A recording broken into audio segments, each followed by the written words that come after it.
মই তলৰ পৰা এনেকৈ দাদাক ফ্ল' কৰি উঠাই দিলোঁ। দাদা ডুবি যোৱা নাই, খালি মুখখন এনেকৈ তললৈ কৰি আছিল। সেইটো পানীত আমি সাঁতুৰিলে এনেকুৱা হয়। মই উঠাই দিওঁতে দাদা এনেকৈ দি পেলাই মুখেদি এনেকৈ বগা পানী আৰু নাকেদি বগা পানী অলপ ওলাই গ'ল। ওলাওঁতে মই ভয় খাই গ'লোঁ। তাৰপিছত তেতিয়া দাদা এনেকৈ চাইছেও, চাই পেলাই বমি কৰি দিলে। জুবিন গাৰ্গৰ কেনেকৈ মৃত্যু হৈছিল, শেখৰ গোস্বামীয়ে গোটেই কথাখিনি আচলতে ব্যক্ত কৰিছে। এতিয়া কেমেৰাৰ সন্মুখলৈ আহি শেখৰ গোস্বামীয়ে সেই সাগৰত প্ৰকৃততে কি ঘটিছিল, কেনেকৈ জুবিন গাৰ্গে বমি কৰি দিছিল, কেনেকৈ নাকেদি বগা বগা কিবা ওলাই আহিছিল, শেখৰে ওপৰলৈ তেওঁক হাত দি দাঙি ধৰিছিল, এই গোটেইখিনি কথাই আচলতে কৈ দিছে এতিয়া কেমেৰাৰ সন্মুখত। মই লগাই দিম গোটেই ক্লিপটো, আপোনালোকে শুনিলে আচৰিত হ'ব। প্ৰকৃততে জুবিন গাৰ্গক সেই নাওখনত নি তাত মদৰ পাৰ্টি কৰোৱা হৈছিল আৰু গোটেই ৰাতিটো মদ খোৱা হৈছিল। এই কথাবোৰ যে সন্দেহ কৰি আছিল অসমৰ ৰাইজে, এইখিনি প্ৰায় স্পষ্ট হৈ পৰিছে। কাৰণ শেখৰে এতিয়া গোটেইখিনি কথা খুলি কৈছে আৰু কিনো কৈছে এই কথাখিনি আপোনালোকক মই শুনাম। কিন্তু গম পাই লওক যে এয়া স্বাভাৱিক মৃত্যু নহয়, জুবিন গাৰ্গৰ এই মৃত্যু হৈছে অস্বাভাৱিক। এইটো কাৰণে কৈছো, তেখেতে পানীত কিয় বমি কৰিবলগীয়া হ'ল, তেওঁক খুৱাইছিল কি সেই নাওখনত, বা আগৰ ৰাতিটোত খুৱাইছিল কি, এই কথাবোৰ এতিয়া প্ৰশ্ন উঠিছে। ঠিক আছে, মই ক্লিপটো লগাই দিছো, শুনকচোন। ফ্ল' কৰি থাকোঁতে দাদা ওপৰতে বহি আছে, কিন্তু তেতিয়া নাই, আমাৰ পানীত নাই। দাদা কেতিয়া নামিল সেইটো মই গম নাপাওঁ, কিন্তু মই পানীত থাকোঁতে মোক ওপৰৰ পৰা এজনে ক'লে, এই দাদা গৈছে অলপ চাবা, জেকেট পিন্ধা নাই। তেতিয়া মই এনেকৈ চালোঁ, দাদা দেখোন আহি আছে এইফালে, জেকেট চেকেট পিন্ধা নাই, সাঁতুৰি আহি আছে। মই ভাবিলোঁ দাদাই সাঁতোৰাত কিন্তু খুব ভাল, দাদাই শিকাইছে সঁচাকৈ। আজি 10 বছৰ আগত বেংগলোৰৰ হোটেল এখনত শিকাইছিল দাদাই মোক সাঁতুৰিবলৈ।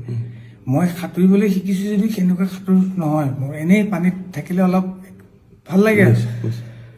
কিন্তু দাদাই সাঁতুৰি আহোঁতে মই দাদাক ক'লোঁ, দাদা নালাগে আহিব ইমান দূৰ, বিকজ দাদা ভাগৰি যাব মানুহটো, ইমান হাৰ্টত অলপ জোৰ পৰে।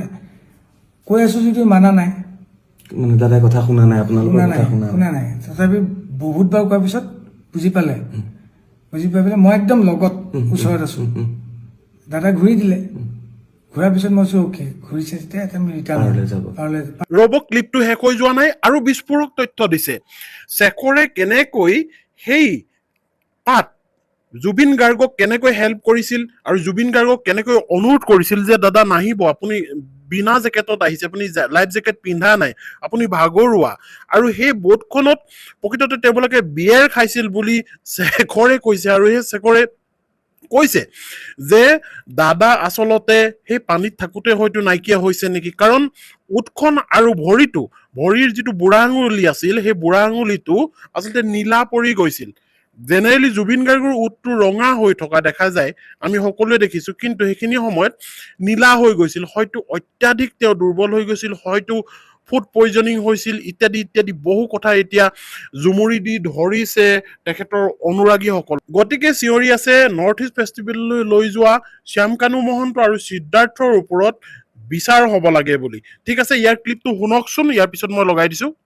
নহয় মানে বোটখনলৈ যাওঁ, ঘূৰিয়ে দাদাই অকণমান সময় এনেকৈ ফ্ল' হৈ গ'ল, মানুহজন হাত চাত এনেকৈ দিয়া নাই, ভৰি চৰি মৰা নাই। মই বোলো কি মানুহে সাঁতুৰি থাকোঁতে এনেকৈ অলপ কেতিয়াবা ৰখি দিয়ে ন, সেইটো হ'ল নেকি। 1 ছেকেণ্ডমান হোৱাৰ কাৰণে মই বোলো বেছি টাইম ৰখিছে বুলি মই তলৰ পৰা, মইতো টিউবটো পিন্ধি আছোঁ, মই তলৰ পৰা এনেকৈ দাদাক ফ্ল' কৰি উঠাই দিলোঁ। দাদা ডুবি যোৱা নাই, খালি মুখখন এনেকৈ তললৈ কৰি আছিল। সেইটো পানীত আমি সাঁতুৰিলে এনেকুৱা হয়। মই উঠাই দিওঁতে দাদা এনেকৈ দি পেলাই মুখেদি এনেকৈ বগা পানী আৰু নাকেদি বগা পানী অলপ ওলাই গ'ল। ওলাওঁতে মই ভয় খাই গ'লোঁ। তাৰপিছত তেতিয়া দাদা এনেকৈ চাইছেও, চাই পেলাই বমি কৰি দিলে অকণমান। বমিটোত অলপ বিয়েৰ গোন্ধাইছে, বিয়েৰ খাইছিল অকণমান। পৰ্ক 1 পিচ খাইছিল ওপৰত, তেওঁলোকে বনাই নিছিল। সেই পৰ্ক পিচ টাইপ ওলোৱা নাই, য়েল্ল' টাইপ ওলাইছে। মই চাগে এতিয়া চাগে ক্লিয়াৰ হৈ যাব, মানুহজনৰ কিবা এটা চৰচনি খোৱাৰ নিচিনা হ'ল চাগে, পানীত পৰিলে যিটো হয়।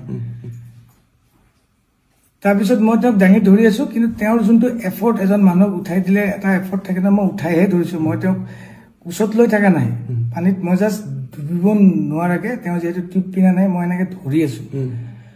তেওঁ কিন্তু নিজৰ এফৰ্টটো নাই, যেনেকে মই উঠাই দিছো এনেকে দিলে ইফালে হালি গ'লে ইফালে হালি যায়, ইফালে হালি গ'লে ইফালে হালি যায়, সন্মুখত দিলে সন্মুখত হালি যায়। তেতিয়া মই চিঞৰি দিছো, চিঞৰি দিওঁতে তেতিয়া সন্দীপনো আছিল পানীত, সন্দীপনো গৈ পালে, সিদ্ধাৰ্থে বোট এখন চলাই আছিল, বোটৰ পৰা নামি সিও গৈ পালে।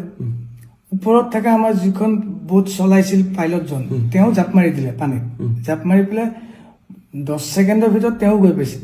আৰু এখন সৰু এই কিবা এইটো কি কয়, মানুহে যোনে বহি পেলাই এক্টিভিটিজ কৰে আৰু পানীত নদী টিউব টাইপ ডাঙৰ বোট টাইপ, সেইখন লৈ গৈছে, তাতে দাদাক উঠাই দিলে। আৰু সন্দীপ আৰু সিদ্ধাৰ্থ অলপ ওখ, সিহঁতে মূৰটোত ধৰি পেলাই দাদাক এনেকে পানীত মূৰটো নপৰাকে এনেকে ধৰি আছে। আৰু পাইলটজনে টানি লৈ গুচি গ'ল বোটলে। আমি পিছে পিছে আহি আছো, আহি পেলাই ওপৰত উঠাই দাদাক তাতে শুৱাই পেলাই চিপিআৰটো দিছে, এনেকে দি থাকোতে এই পাইলটজনে দিছে। আৰু সন্দীপ নিজে পুলিচ অফিচাৰ, সি জানে, সিও কিবা মুখেদি এনেকে চাক কৰি দিছে। মই দাদাৰ হাত ভৰিখনত মালিচ কৰি আছো গৰম কৰিবলৈ, পানীত কিন্তু আধা মই ডুবি আছো, মালিচ কৰি আছো। তেনেকে আমি 15 মিনিটমান সময় কৰিছো। তাৰপিছত তেওঁলোকে কোনোবাই ফোন কৰিছিল, কিবা কোনে কাক কি ফোন কৰিছে মই এইটো নাজানো। তাৰপিছত অলপ পিছত পুলিচ আৰু এম্বুলেন্স টাইপ পানীতে জাহাজ লৈ আহিল। এবাৰ তেওঁলোক আহি পেলাই তেওঁলোকে চিপিআৰ দিছে। আৰু ই যিহেতু জানে বুলি ক'লে সন্দীপক কৈছে কি তুমি মুখেদি কিবা পাম্প কৰে এনেকুৱা, সেইটো কৰিব দিছে। সেনেকে মোটামুটি আধা ঘণ্টা 40 মিনিট সময় দিছে, মানে গাড়ী, কিন্তু জাহাজখন মুভো কৰি আছে। পাইলটজনক কৈছে তুমি চলোৱা, মই তাতে এনেকে মালিচে কৰি আছো, খালি মই তাৰ পৰা উঠি আহি চাইডত বহি লৈছো, কাৰণ এখন মুভ কৰিব এতিয়া। আৰু এনেকে আধা ঘণ্টামান আগতে আমি বেলেগ এটা পৰ্ট পালোহি। আমি যোনটো পৰ্টৰ পৰা আহিছিলো সেইটো পৰ্টলৈ অলপ দূৰ হয়, সেইকাৰণে ওচৰৰ পৰ্ট এটাত আহিলো। ওচৰৰ পৰ্টত আহোঁতে অলৰেডি তেওঁলোকে মেডিকেলৰ কোনোবা মানুহ তাতে কৈ থৈছে, টিম এটা ৰেডি হৈ আছে। অহাৰ লগে লগে আমাক পাৰ পোৱাৰ লগে লগে আমাক কৈছে আপোনালোক চব চাইড হওক। আমি চব চাইড হলো, চাইডত বেলেগ এখন মানুহ ৰখা বোট এখন আছে, তাতে ৰখিব দিলে। আমি তাতে নামিলো, তেওঁলোকে আহি পেলাই দাদাক চিপিআৰ দিছে, কিবা মেচিন চেচিন নমাইছে, অক্সিজেন দিছে, কিবা চেলাইন টেলাইন দিছে। তাতেও আধা ঘণ্টা 40 মিনিট সময় তেওঁলোকে কৰি আছে। তেতিয়াই মই দাদা আঙুলিটো এনেকে চাইছিলো, আঙুলিটো বুঢ়া আঙুলিটো মই ভৰিখন যে মালিচ কৰি আছিলো, বুঢ়া আঙুলিটো নীলা টাইপ হৈ গৈছে। মই ভগৱানক খালি মাতি আছো, মহামৃত্যুঞ্জয় মন্ত্ৰ গাই আছো, মই বোলো কি নীলা কিয় হৈ আছে আঙুলিটো, ৰঙা হ'ব লাগিব।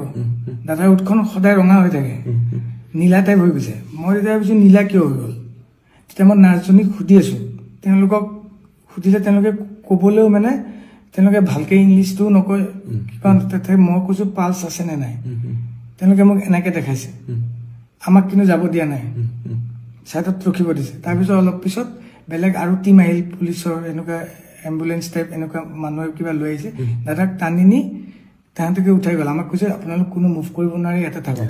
তেতিয়া লগত সিদ্ধাৰ্থ কৈছে এজনকে। জুবিন গাৰ্গৰ লগত ছিংগাপুৰলৈ যোৱা শেখৰ গোস্বামীয়ে গোটেইখিনি কথাই ব্যক্ত কৰিছে, আৰু আছে ইয়াতকৈও দীঘলকে, কিন্তু মূল কথাখিনি এইখিনি। কিন্তু এটা কথা আপোনালোকে জানি লওক যে জুবিন গাৰ্গৰ এই মৃত্যু কিন্তু স্বাভাৱিক মৃত্যু নহয়, এই মৃত্যু ইমান সহজ মৃত্যু নহয়। জুবিন গাৰ্গ যথেষ্ট ভাগৰুৱা দেখা পোৱা গৈছে সেই ভিডিঅ'টোত, যিটো ভিডিঅ'ত আচলতে আমি দেখিছো যে তেখেতক লাইফ জেকেটটো পিন্ধাই লৈ আকৌ খুলি দিছিল। কোনোবাই কৈছে যে নালাগে যাব, কোনোবাই কৈছে যা যা যা পাৰিবি, এনেকুৱা ধৰণৰ কথা কৈছে। এনেকুৱা ধৰণৰ মন্তব্যবোৰ যেতিয়া হৈ আছিল, তাত দেখা গৈছিল যে জুবিন গাৰ্গ যথেষ্ট ভাগৰুৱা, আৰু বয়স হৈছিল 53 ইয়াৰ্ছতে ভৰি দিছিল বুলি আপুনি ক'ব পাৰে। গতিকে 53 ইয়াৰ্ছত এজন মানুহৰ যথেষ্ট শাৰীৰিকভাৱে দুৰ্বল হৈ যায়, বা তেখেতৰ অন্যান্য অসুখৰ বিসুখৰ কাৰণেও তেওঁ দুৰ্বল হৈ পৰিব পাৰে। কিন্তু তেখেতক গম পোৱা গৈছে যে ছিংগাপুৰত ৰাতিটো তেখেতে পাৰ্টি কৰিছিল, সংগীত পৰিৱেশন কৰিছিল, গীত গাইছিল, হয়তো ৰাতিটো মদৰ মানে পাৰ্টি হ'বই।